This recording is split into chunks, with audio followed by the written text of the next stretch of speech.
Ағаларымыздың асыл ұлтым. Бүгін мынандай бір тақырып қозғайын деп жатырмын. Енді 2-нің басында бар, өтірік алдамай қойыңыздар. Маған да солай хабарласады, салып не істеймін, қалай болады. Өзім басымда да сондай болды. Отбасым, айналамда 2-нің ол мен байланыс жасайды, сондықтан ол тақырып, ол нәрсе, ол мәселе, ол қызу талқылануда, бірақ іште да 2 адам арасында, болмаса отбасылық іште сол тақырып енді қиын мәселе. Бұл сиқыр, дуа, жаңағы колдовство, заговор, маговор, неше түрлі приворот, отворот, бір бәле бетерлер. Біріншіден мен мына нәрсені айтайын. Ең біріншіден біз қазақ деген ұлтпыз. Бұл біздің территория, бұл біздің жер. Бұл жерде әруақтар, пері ішімізде. Бізге шіркеу керек жоқ. Әр жексенбі, сенбі сайын сойқа барып, басымызды ұрып, шам жағып, ойбай бір бәле деп аспанға уілдеудің бізге қажеті жоқ.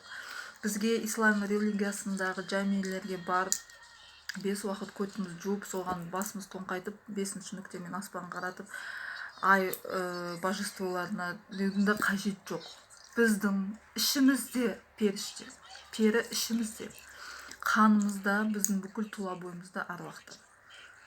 Кімсіңдер сендер соншама сиқыр жасап, бір бабкаларға, бір колдушкаларға, біреуге барып, болмаса бір имам, біреулер нишан, біреулерге барып, бөтеннің тілінде оқып, суға, шайға, тұзға, бір бәлеге оқытып жеді. Сендер кімсіңдер әруаққа, қазаққа қарсы келе алатындай?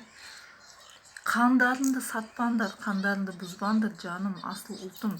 Сендерді ештеме де алмайды, алпамыс сияқты. Суға да батпайсыңдар, отқа да күймейсіңдер. Кім ол? Біреу келіп алып, біздің жерімізге, біздің территориямызға келіп алып, қаяқта бір кітапқа жазған бір болмашы бір нәрсе. Біздің рунамызға, біздің сына жазуымыз, біздің ойма жазуымыздың қасында тұрмайды олардың кириллицасы мен латиницасы. Мысалға, олар келеді да, жігіттерімізді жындырлады, қыздарымызды жалеп қылады, бұзып жатыр ұлтымызды. Күшті болыңыздар, мықты болыңыздар. Аруақ, өпірім, сақта, қорға, әулиелер, әмбелер, бәріміз біздің ішімізде, біздің қасымызда. Пері іздеудің қажет жоқ, бәрі перілеріміз ішімізде. Қорықпаңыздар ештемеден. Бұл аруақ, ол пірім деңізді, бұл алға ұмтылып кете беріңіздер. Бізге ешқандай сиқырды келмейді. Ал енді басыңызда сондай болатын болса, соған қақтығысатын болсаңыз, сонымен күнделікті соған басыңыз дуаланып қалса, демек өзіңіздің ішіңізде аруақ жоқ деген сөз. Қазақ емессіз деген сөз.